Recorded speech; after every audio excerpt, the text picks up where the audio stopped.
In this video, we're going to go over stadiums. We're going to start by talking about stadiums, cost and benefits. Then we're going to look at an idea called the honeymoon effect, and we're going to finish up with the size and shape of stadiums. So the first question might be, why would a team even want a stadium? In short, the answer is that new venues give teams very important benefits. Primary among those is probably luxury boxes, combined with premium seating is what allows teams to get around a lot of revenue sharing. So they will revenue share their gate value, so the number of tickets it is that they sell, but they get to keep the premiums that are associated with this premium seating and luxury boxes. I've pictured one of the Dallas Cowboys luxury boxes below so you can get an idea of what I'm talking about. They get to keep the revenue from that separate from what it is that they have to share with other teams in the league for the number of tickets it is that they sell. They also have other types of venue revenues. So if there are restaurants in there, if there are stores and shops, etc., those things then give the teams more sources of revenue. And of course, newer stadiums attract more people. So the obvious question might be, is it only teams that gain from new facilities? Oftentimes, cities think of new stadiums as potential anchors for downtown development. Two high-profile examples are the Oklahoma City Thunder moving to Bricktown in Oklahoma City as a part of a series of projects called the MAPS initiatives. Another good example is Denver, where they have sort of anchored their downtown redevelopment around stadiums and arenas. More recently, we've seen developments in Sacramento, where they have a downtown redevelopment project centered around the basketball arena there, which at the time was named the Yum Center. The idea here is that a city can become a big league city. You can sort of move up in the realm of how people think about your city by having professional sports. It's another reason for individuals, people around the world even, to think about you.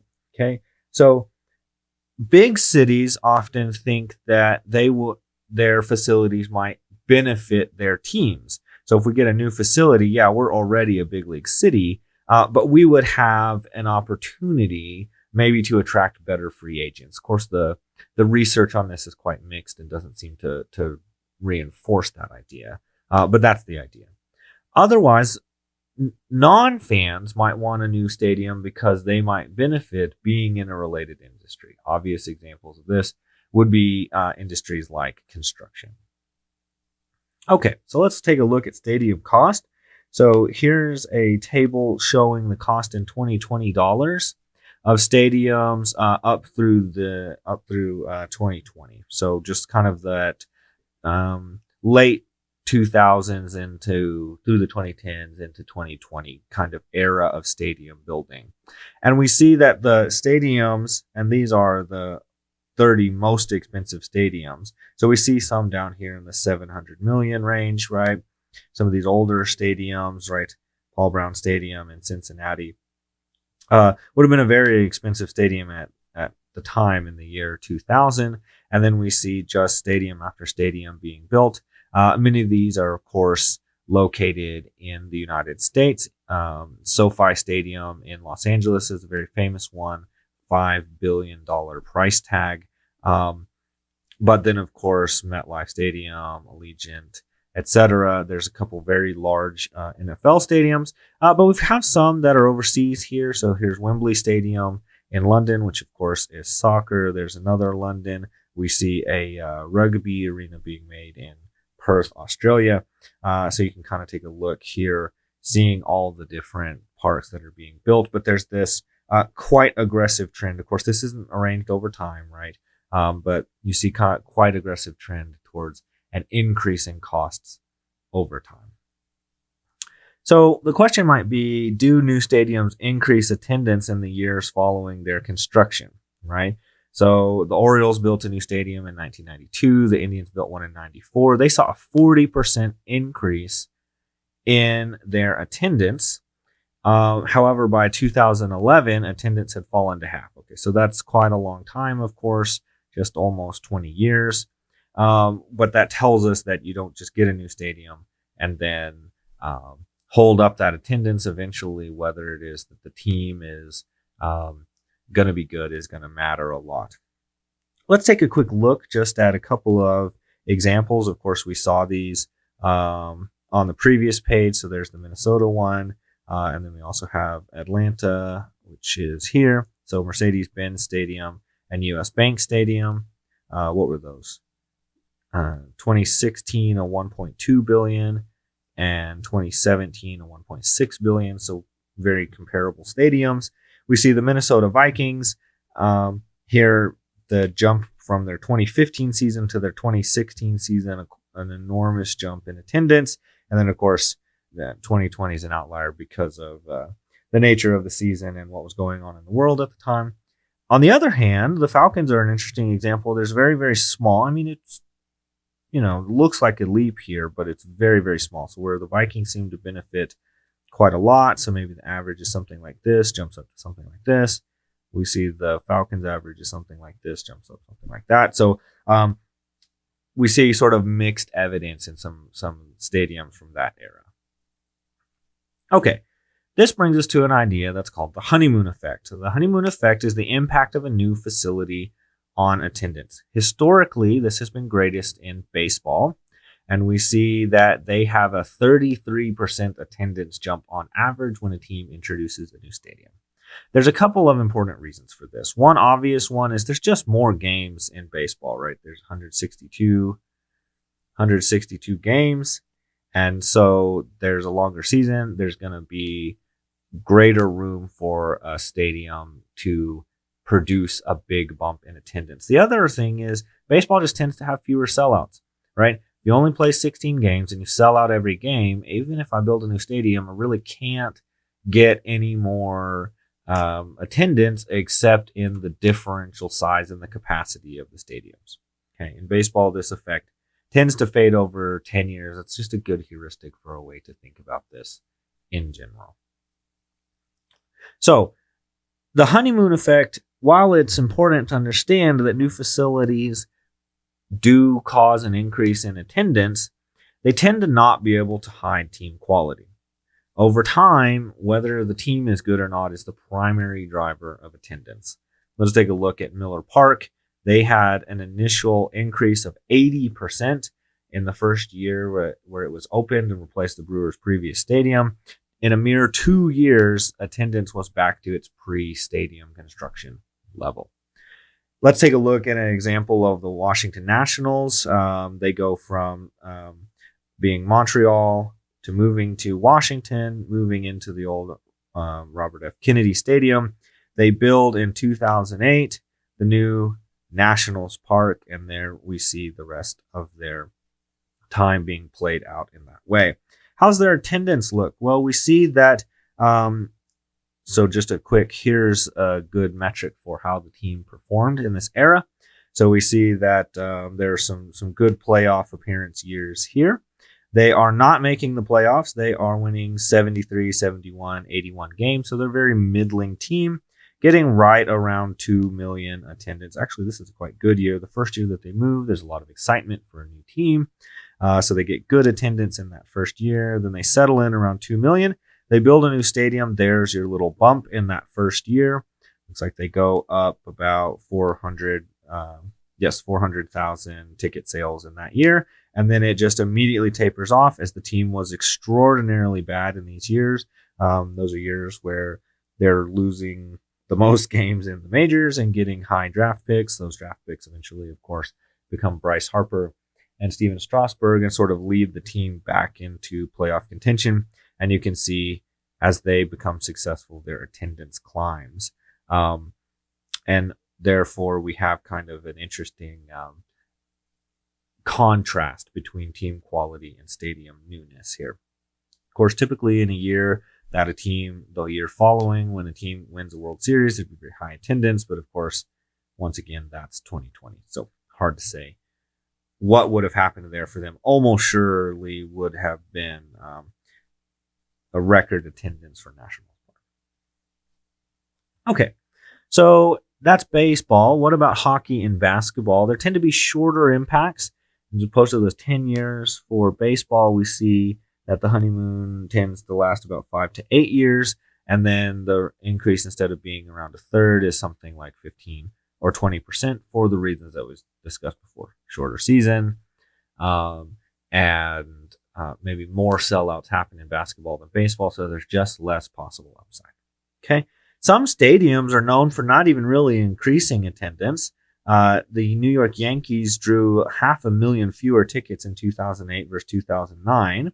Of course, Gates went up $100 million because of the ticket increase, right? So, yes, technically the attendance didn't increase, but the Yankees benefited. Of course, we can think of other reasons in 2008, 2009 that maybe attendance in baseball games wasn't so good. So, stadiums tend to charge ticket prices, but it's really the impact on luxury boxes and special seatings that teams value more, right? So you have the number of tickets it is that you sell, and then you have, of course, the luxury boxes are related to sort of the size and the luxury of that. And then, of course, these are moderated by price, right? So there's a lot of factors happening here that can make it difficult to exactly nail down what kind of benefit a team is getting from a new stadium. But there's lots of dimensions for that to possibly happen along. Okay, so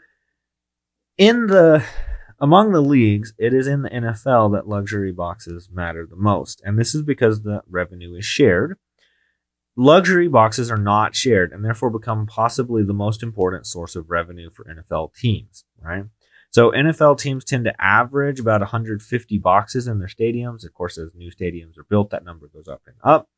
This, for comparison, is 50% greater than sort of the smallest professional major American sport, which is the NHL. Okay. They tend to have 8,600 club seats. That's that premium seating or special seating that we were talking about before. That's different than the luxury box, which is the picture that I showed you at the beginning of the lecture. MLB, for example, is in second place with a mere half of this per stadium. So NFL team tends to have around 8,000 club seats on average, where the MLB teams tend to have around 4,000. So it's just a big gap from the NFL to the other teams, right? As stadiums get built, this reliance is growing, not decreasing, because of revenue sharing pressure. For example, in the 10-year span between 2001 and 2011, there was an average of a $29 increase per team. So 150, that's an increase of 29 over the previous era. Now that we've talked about the honeymoon effect, sizing, and cost of stadiums, let's talk about sort of the size and shape of baseball and football stadiums. Okay, so we look back at one of the classic stadiums, which is the Astrodome. The Astros then go on and built Minute Maid. They went from 61% attendance to 83% attendance. Make this clear. This is attendance here, right? And that's because there is a much greater seating capacity in the Astrodome over Minute Maid. So yes, the attendance went up a little bit, so that's like a per game number there, so almost 1,500. Not a trivial number by any stretch, but it's really this big drop in the amount of seating in the Astrodome. Okay, so over time, baseball stadiums have gotten smaller. Football stadiums, on the other hand, have gotten bigger over time, and the reason for this, So let's talk very quickly about basketball and hockey. So baseball and football stadiums tend to change size and shape over time, while basketball and hockey have not. The reason is baseball and football stadiums used to be shared. And so at the time when they were sharing a stadium, they had to sort of be able to accommodate both sports. As they've separated over time, they've adapted to their individual sports in several ways. The size would be one measure, but also just specifically arranging the seating in a way that conforms to the way the sport is played. More on this in a moment. Okay, so what happened early on in the 1960s and 1980s, this sort of the original stadium design era, stadiums were very large, they were very circular, and they were built for multi-purpose. These were called cookie cutter stadiums. I guess not at the time, they wouldn't have been called that. But looking back, this is what economists call it, is cookie cutter stadiums. Their average capacity when configured for baseball was 53,000. When configured for football, 61,000. So here are a few of the classic ones here. So Veterans Stadium in Philadelphia, Three Rivers in Pittsburgh, Busch Stadium in St. Louis, and Fulton County Stadium in Atlanta. I also have listed Riverfront Stadium in Cincinnati. I cannot look at these and tell you which one's which off the top of my head, because there's 4 pictures and 5 stadiums listed here. 1, 2, 3, 4, 5. Okay, so but just gives you a sense. They're all very similar. This is why they're called cookie cutter. They just look really similar everywhere along the way. You can see they're very circular, right? And this stadium seating is just kind of arranged around and around, right? So in the 90s, stadiums begin to separate, and we see different stadiums being built. And we have an arrangement where now, here's an example of Angel Stadium, which was built in 1990, right? It drops on average by 10,000 in capacity, but the seating arrangement becomes more seating sort of along the baselines, a little bit less seating, but still seating out here. And you'll notice there isn't this big circular upper deck. That's not very instructive. Big circular upper deck that's happening out here. So it allows for a better view sort of when you're within the stadium. Football, on the other hand, goes from 10,000 to 71,000. I love this picture. The new Mercedes-Benz Stadium that we talked about before was built right next to the old Georgia Dome. It's just a study in architectural styles, looking much more modern and new, and looking like a classic 90s stadium here. Of course, it looks larger, but the capacity is also greater. So the reason the stadiums were together, or the teams were together in the same stadiums, is that until the 60s, football teams were always tenants in baseball stadiums. However, in the 1960s, football began to become more popular and began to outpace baseball in terms of popularity. Municipalities then began to fund multi-purpose stadiums with a compromise on a number of seats. Therefore, the stadiums were too big for baseball, but too small for football at the time, because they were wanting to keep them together. However, as they began to separate, they didn't need that, and so now new stadiums for baseball have more space, more seats around the infield and down the lines, and fewer in the outfield, where football continues to have them all the way around with a focus on seats along the side. Let's take a look at what that looks like. So here's going back to the old Astrodome. So this is the Astrodome, which remember holds the two teams, and it can be configured for either. So here clearly it's configured for football, and you see sort of very minimal seating around, and then ring after ring after ring of seating. How many rings is this? 1, 2, 3, 4, 5, 6, at least 6 rings that I'm counting here, depending on how you count them. 6 rings of seating all the way around. Okay, so instead, when the Astros wanted to play, they configured differently. So kind of go back and forth there. You can see right in the middle, and then you can end up with a pie shape here for the baseball team. Now they do try to get that little bit of seating that was arranged straight up and down along the sidelines is now arranged along the baselines. But again, we have just kind of ring after ring after ring. What happened then when the football team and the Astros end up separating? Different football teams, of course. Here's a layout of new Minute Maid Park. Tons of seating down the lines. Very little bit of seating out here in the outfield, right? So it's just arranged to where you can watch where most of the action is happening in the baseball game, which is on the infield. We care very much about the pitcher-batter matchup. On the other hand, Reliance Stadium, which has undergone several renames since then, but Reliance Stadium, when it was announced and then was made home of the Houston Texans, now we have tons of seating going down the sidelines, and of course still plenty of seating all the way around, because it's just a fundamentally different game to end up going through and watching. One of the most historic stadiums of all time is the Polo Grounds, and its unique size and shape contributed to 2 of the most famous baseball plays of all time.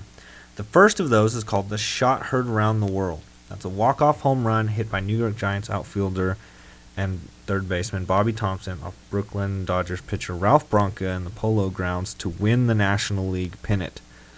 Thompson's dramatic 3-run home run came in the 9th inning of a decisive third game of a 3-game playoff for the pennant berth, in which the Giants trailed 4-1 entering the 9th, and 4-2 with 2 runners on base at the time. Why is that important?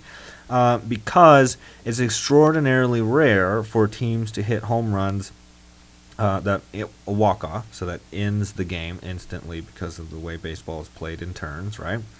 It's extremely rare for somebody to hit a walk-off home run when you're multiple runs down. That alone is very rare. To do it in the playoffs, even more rare. Of course, to do it to win the pennant, even more rare than that. So the Polo Grounds in part made this happen, though, because here's Thompson standing at home plate. He hits it straight down the line where it's a mere 279 feet. That is not a very long distance for a baseball outfield fence. At the time, would have been a little bit more than it would now, but of course there are no fences that are anywhere near this short in current Major League stadiums. The other one was a play by Willie Mays called the catch. And here's a picture of Willie Mays making the catch straight over his head in the Polo Grounds. And if you look at a picture like this, looks like a nice play, but it pales in comparison to a modern play like Mike Trout making a home run robbing catch in Baltimore, maybe one of the greatest catches in the modern era, recent era of baseball among current players for sure. So why is it that this one is just so incredibly infamous? Well, this picture doesn't quite do the play justice because depending on where you think Mays was stationed, and Mays was notorious for playing in very close to try to take away little soft hits, because he knew he was so fast over his head, Mays is probably somewhere between being in pretty far, somewhere under 300 feet, but for sure no deeper than 400 feet. He runs straight back over his head towards the wall here, where the field is an enormous 450 feet or so deep in that part of the field. He then catches, turns, and makes the throw. So it's just the sheer distance, which is perhaps as much as, let's say, 150 feet that Mays had to cover. Whereas, of course, Trout's play is incredible in part for contending with the wall, but he wouldn't have run nearly as far. So let's finish up with the size and shape of stadiums with basketball and hockey, now that we've talked about baseball and football. Hockey, of course, is a long time rented from basketball, right? And these arenas that basketball teams tend to be in are multi-purpose stadiums. They tend not to constrain hockey and basketball, right? As a consequence, there's much less pressure to seek a separate stadium for an NHL team over an NBA team, and therefore over time there have been very small capacity changes. Okay. Currently, there are 11 basketball teams that share with 10 hockey teams, and those that have shared arenas only have an average of 1,000 fewer seats in capacity than hockey-only stadiums, right? There's obvious reasons for this, right? The season is the same length, and it played at the same time. It's a sort of similar shape playing surface, right? Similar size, similar shape. And we kind of have these really famous arenas where you might know the Staples Center, even if you're not a basketball fan, because of course there would be very many famous concerts there. Madison Square Garden would be another good example of this.